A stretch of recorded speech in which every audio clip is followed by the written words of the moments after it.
बांकीपुर उपचुनाव में भले ही प्रशांत किशोर ने जीत दर्ज की, लेकिन अब कहते हैं ना कि सिर मुड़ाते ओले पड़ना, वैसा ही कुछ प्रशांत किशोर के ऊपर हो रहा है।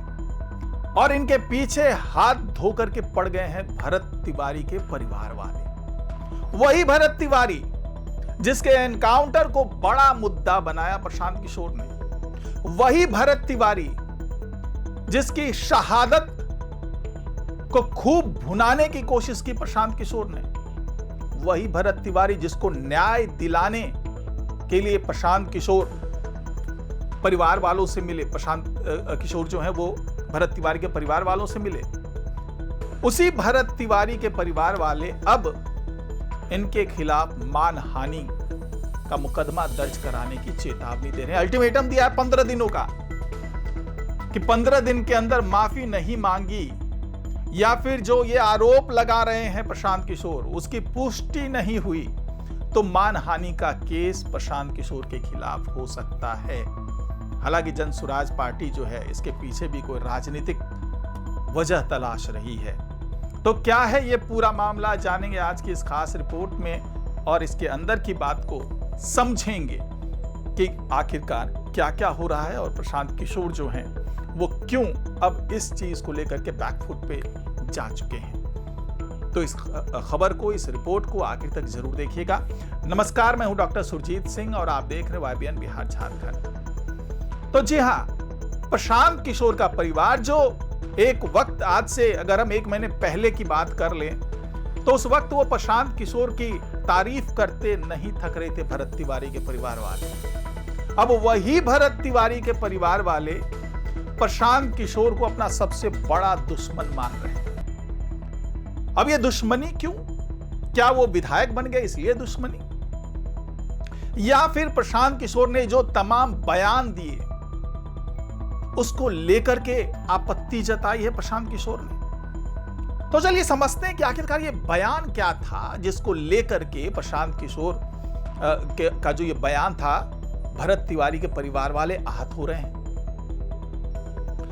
तो दरअसल प्रशांत किशोर ने बयान दिया मीडिया के सामने कि भरत तिवारी के परिवार वालों को 50 लाख रुपए का अनुदान मिला है।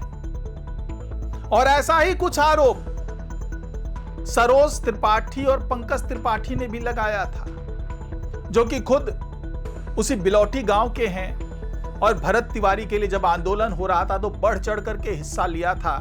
सरोज त्रिपाठी और पंकज त्रिपाठी दोनों भाई हैं, आंदोलन की अगुवाई की थी, इंसाफ दिलाने का ऐलान किया था। प्रशांत किशोर भी उसी मुहिम का हिस्सा बने थे। लेकिन भरत तिवारी को इंसाफ दिलाने की बात अगर मुख्यमंत्री सम्राट चौधरी ने कर दी तो इन सभी लोगों को मिर्ची लग गई। उनको लगा कि भाई आंदोलन की अगुवाई तो हमने की और पूरा क्रेडिट जो है वो सम्राट चौधरी ले जाएंगे क्या। भरत तिवारी की मां आशा देवी ने तो यहां तक आरोप लगाया कि सरोज त्रिपाठी और पंकज त्रिपाठी इन दोनों ने करोड़ों रुपए का घपला किया भरत तिवारी के नाम पर, क्योंकि जिन लोगों ने आंदोलन के लिए पैसा दिया सरोज त्रिपाठी को और पंकज त्रिपाठी को, उन लोगों ने फोन कर कर के बताया आशा देवी को कि चाची हमने जो पैसा दिया वो आप तक पहुंचा कि नहीं पहुंचा। कई लोगों ने आशा देवी से मुलाकात करके बात बताई कि हमने इतने इतने पैसे दिए सरोज त्रिपाठी के माध्यम से आप तक पहुंचाने के लिए, आपको वो पैसे मिले कि नहीं मिले। तो वहां भी पैसे नहीं मिले। आशा देवी ने दोनों के खिलाफ FIR दर्ज करवा दिया और आरोप लगाया कि इन लोगों ने एक तो करोड़ों रुपए का घपला किया मेरे बेटे के नाम पर, मेरे बेटे की शहादत के नाम पर, मेरे बेटे के लिए आंदोलन चलाने के नाम पर, मेरे बेटे को इंसाफ दिलाने के नाम पर।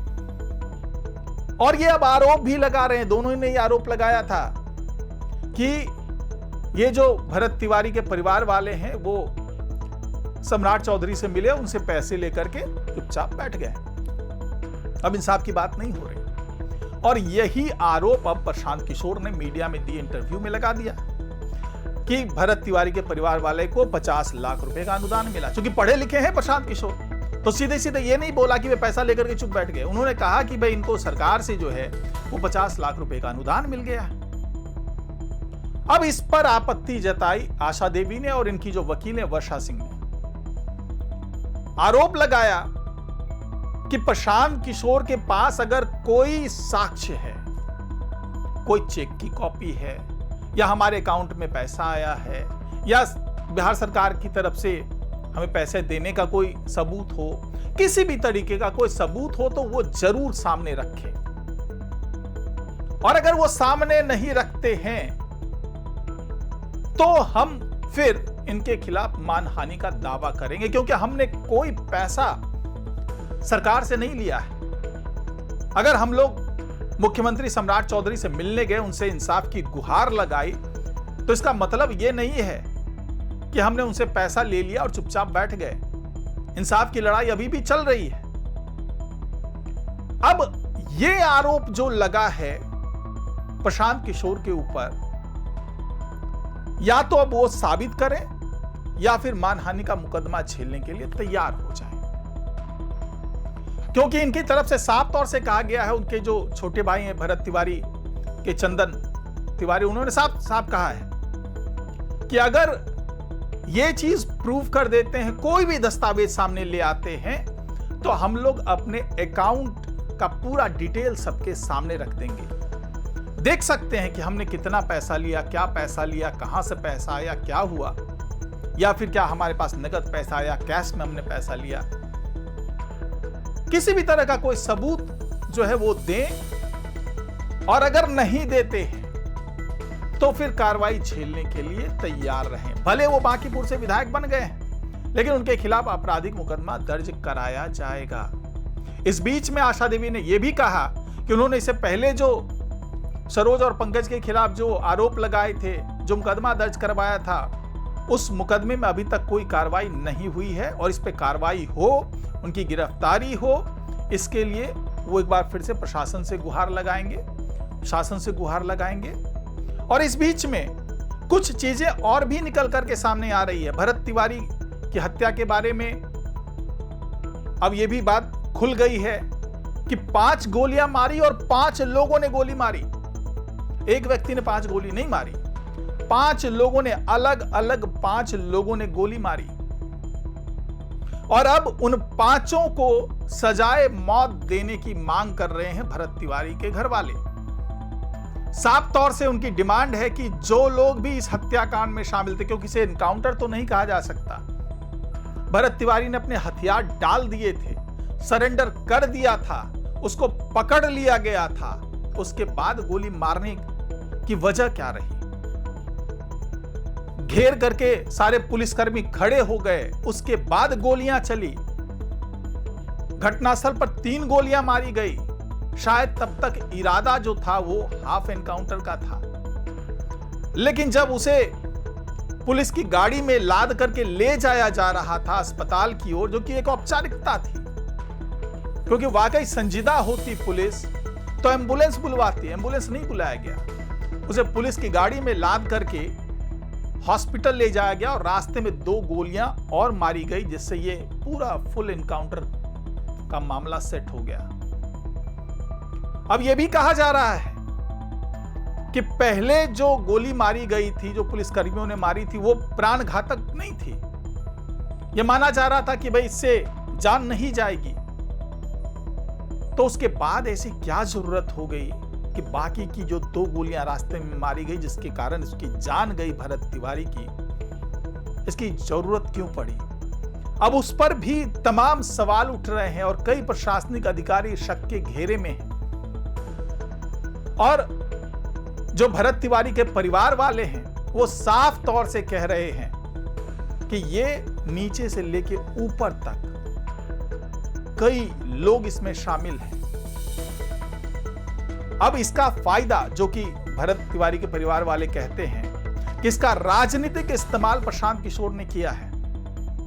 बांकीपुर उपचुनाव के दौरान भरत तिवारी एनकाउंटर का मुद्दा जोर शोर से प्रशांत किशोर ने उठाया, उसका राजनीतिक इस्तेमाल किया, लोगों को आक्रोशित किया, लोगों को बीजेपी के खिलाफ भड़काया, सम्राट सरकार के खिलाफ भड़काया, क्योंकि युवा थे, और भरत तिवारी के एनकाउंटर को लेकर के काफी आक्रोश युवाओं में भी था, क्योंकि एक युवा की हत्या की गई थी। आक्रोश सवर्णों में भी था, ब्राह्मण समुदाय में था, क्योंकि वो ब्राह्मण थे। और उस दौरान जो जैन जी का आंदोलन चल रहा था, उसमें भी भरत तिवारी के एनकाउंटर का मामला जो है वो आग में घी का काम किया। और ये पूरा इस्तेमाल प्रशांत किशोर ने अपने इलेक्शन कैंपेन के दौरान किया। अब भरत तिवारी के परिवार वाले कह रहे हैं कि उनका इस्तेमाल किया गया। हमारे इंसाफ की लड़ाई प्रशांत किशोर नहीं लड़ रहे थे, बल्कि वो अपने चुनाव की तैयारी कर रहे थे। चुनाव में जीत कैसे हासिल की जाए, उसके लिए कौन कौन से मुद्दे उछाले जाएं, उन्हीं मुद्दों में से एक जो है वो भरत तिवारी एनकाउंटर का मुद्दा था। और अब जिस तरीके से वो आरोप लगा रहे हैं, वो भरत तिवारी के शहादत का अपमान कर रहे हैं। ये आरोप आशा देवी, जो कि भरत तिवारी की मां है, और उनके जो परिवार वाले हैं, वो अब लगा रहे हैं। तो अब ये 15 दिन का अल्टीमेटम जो मिला है प्रशांत किशोर को, अगर इस समय के अंदर वो या तो माफी नहीं मांगते या साक्ष्य नहीं जमा कराते हैं या दिखाते हैं, तो उनके खिलाफ मानहानि का मामला दर्ज हो सकता है। हालांकि जन स्वराज पार्टी के लोगों का कहना है कि ऐसा कुछ भी नहीं है, माफी मांगने की जरूरत नहीं है, और जो कहा है प्रशांत किशोर ने वो बिल्कुल सच है। और जो भरत तिवारी के परिवार वाले हैं वो किसी न किसी के बहकावे में हैं, और इनका भी राजनीतिक इस्तेमाल किया जा रहा है। और जो प्रशांत किशोर ने आरोप लगाए वो बिल्कुल सही आरोप है।